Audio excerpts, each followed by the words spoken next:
button so that we don't keep switching back and forth? Do you care? I don't mind at all. Okay, present to everyone. I think that's it, how you do it. So yeah, I just see you, you see me. That part I got down. Oh, this is a great opportunity to talk about something that's close to my heart. I'm planning this Creative Activist Summit. It's going to be September 25th. My vision is to bring together creatives, visionary change agents, as well as people from Chicago, corporations. I'd like to, so that everybody can come together. I'm going to start it off with some real practical knowledge, like what's the difference, because there are people in all different stages. What is a 501c? What's a social enterprise? What can you do? I want to have an expert on funding and grant writing. The next piece of it is also to have somebody from social media to talk about how we can use social media to get out our message.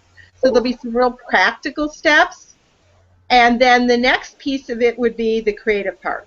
So that about brainstorming, spending time together. The pieces that I want to do that are a little bit different, uh, have creative booths during that time.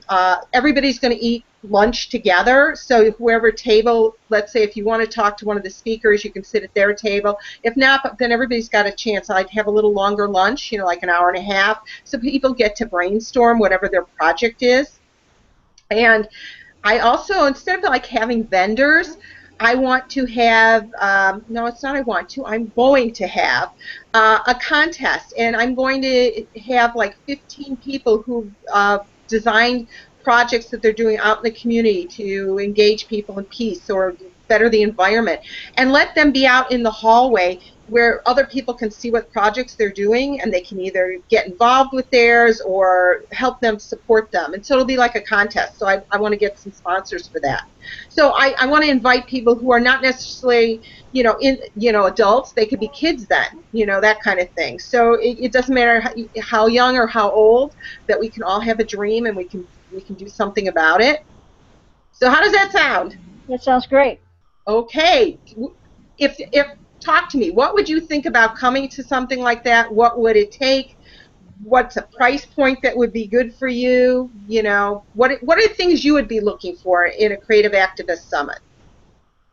In a creative activist summit, you can go anywhere between, I would say, especially since it's your first one, I would go anywhere between a $50 to $100 because you're including lunch as well. Because they're having to pay for their hotel and their expenses and things like that. So that's a nominal fee. Plus, it'll cover your cost, hopefully. Here's another thing I would suggest. I would suggest like you put a big art tapestry out in the hallway and let people sign it or create art on it, and you can either auction it off or keep it as a memento. And just and as you grow and do things or different art projects they can participate in together, that would be really cool out in the hallway. Oh, I like that. Yeah, I was thinking I would have like a whiteboard Yep.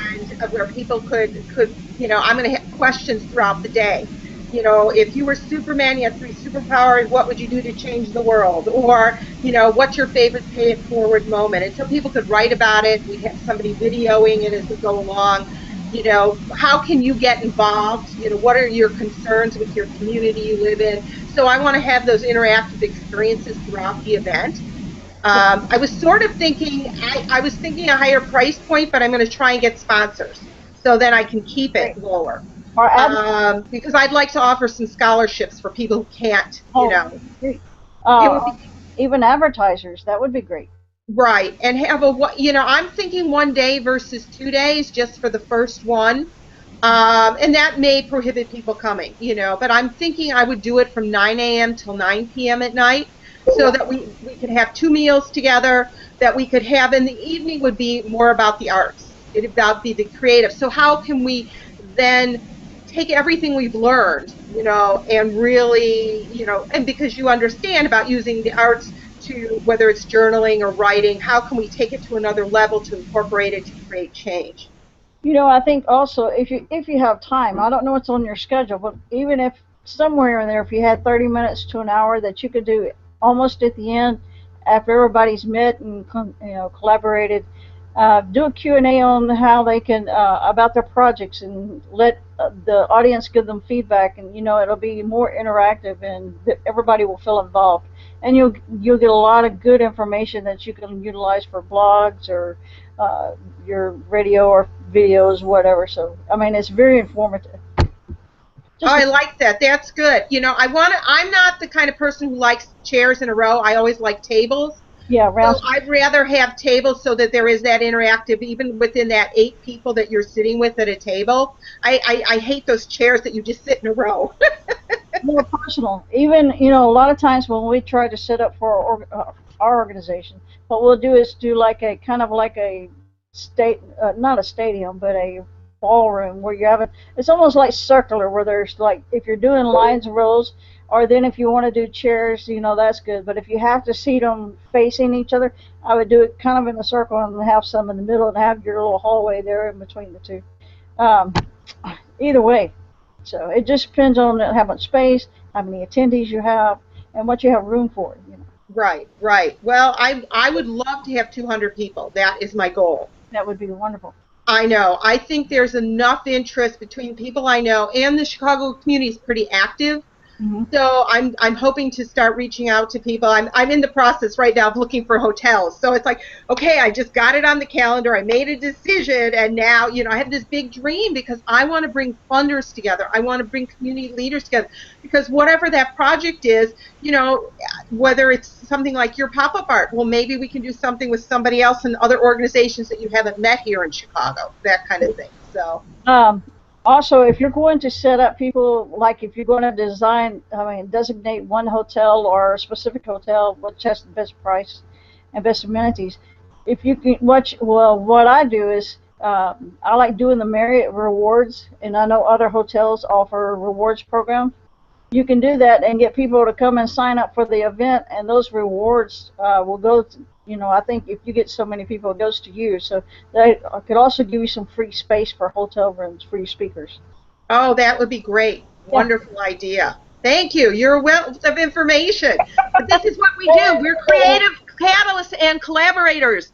We know this is what the whole process is. The more we can share this, that it'll be a more dynamic event. Yeah. So I'm going to post this, if this is okay with you, on our Google Hangout, so people can start getting an idea of what we're thinking about. So I'm looking for more collaborators. Very good. Okay. Oh, this is exciting! Yay! So how is pop-up art going? Because that's another reason. Then they can hear about it. So why don't you tell people about your pop-up art exhibit? Okay. For our pop-up art exhibit, we're the FOXA Foundation, which stands for Family and Friends Fighting Against Child Sexual Assault. And we've been on this nationwide tour, which is 14 months. I gathered a lot of information, a lot of interviews. We conducted free conferences, and the reason I'm telling you all this is so I can get to that. The main purpose of this and the art projects is not just for people to share their art and share their film and their poetry and their dance, music, writings. It's basically to show you and to empower you, and that you have more strength and you have more power in your voice. And a lot of that gets stifled with the negative information that we've been fed all of our life. And so it's just kind of a way to say, hey, this is something I haven't explored. Maybe we can do this through our art or through our music and through our dance, and we can see how powerful our voice is and how much we matter. And when we all come together, we can do so many great things. And it's like what we want to do with this is we want to show there's so many survivors. Like, there's 1 in 3 girls and 1 in 6 boys will be sexually assaulted before their 18th birthday. 90% won't tell, and a lot of them don't tell until they reach a safe zone, or they're much, much older, in their 20s, 30s, and 40s. So what we want to do with this is just bring your power and bring your voice together and show how much you can grow and how much you can change and how much you can become the person that you want to be. It's not just showing your pictures or showing your art. It's empowering people. It's helping them to speak up and create a better universe. You don't have to change the whole world. You can just change your community or change your family, or your church or whatever.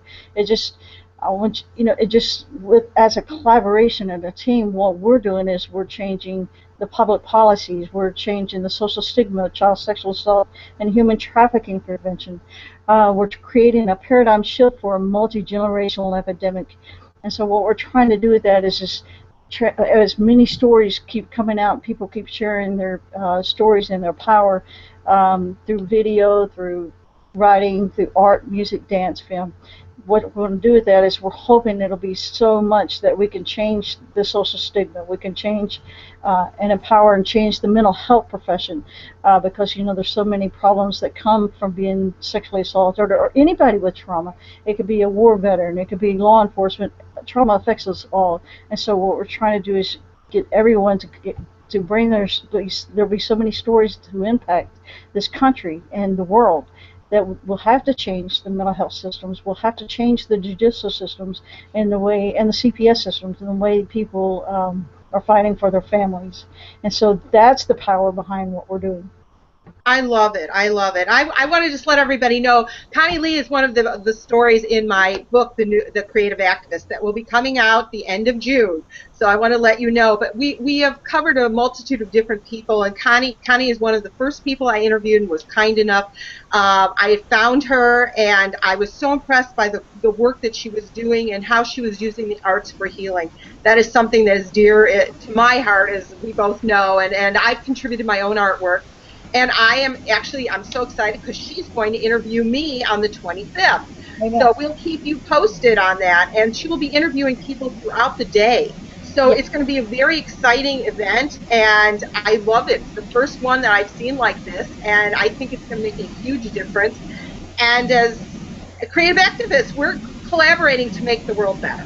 So the Global Pop of Art Project is actually people, artists, film, poetry, dance. They've all submitted their work online, and what we do is put it in a Facebook page. And so April the 25th, we'll have a online event that everybody from around the world can see, because we have artists from the USA, Canada, Nepal, UK, London. I can't recall where all we have, but they'll be able to come online. We'll Skype some in. I think Ratini is from Kathmandu, Nepal, and so we'll Skype some in for the interviews, and so you can ask. It'll be a Q&A, and you can ask the artists questions about their stories and the art that they're presenting, and we'll get the real juicy stuff behind their art and their thinking. So you really want to tune into that, not only to progress your art, but also to inspire you and inspire others. Well, thank you so much, Connie Lee. I love this. And thank you for helping me with my Google Hangout, since we all know I had a little technical glitch last week. I appreciate this. We're going to do a live event, and when it comes in October for domestic violence awareness, we're going to do a live event at an art show in Florida, and it'll have speakers talking. It'll have poetry readers, we'll have musicians, we'll have art exhibits, and just a lot of fun. So we want to, and this is kind of like a prelude to that. So we want you to join us for that as well. All right, thank you so much. Much love to you. Okay. Take care. Bye.